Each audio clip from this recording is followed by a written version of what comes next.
கேள்வி கேக்குறீங்க, அதுல என்ன சந்தேகம்? ஜிராயா மாஸ்டருடைய ஒரே சிஷ்யம் நான் தான். இந்த வயசான காலத்துல என்கிட்ட வாங்கி கட்டிக்காதீங்க.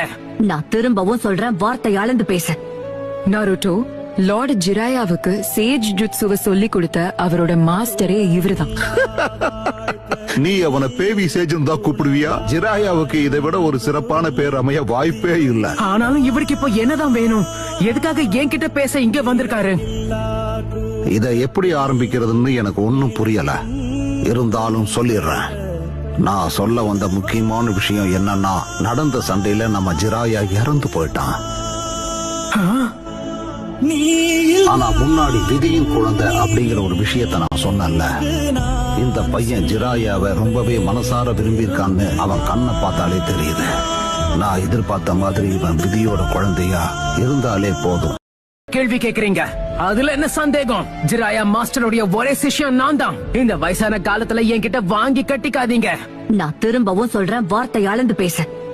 நாருட்டோ, லார்ட் ஜிராயாவுக்கு சேஜ் ஜுட்சுவை சொல்லி கொடுத்த அவரோட மாஸ்டரே இவருதான்.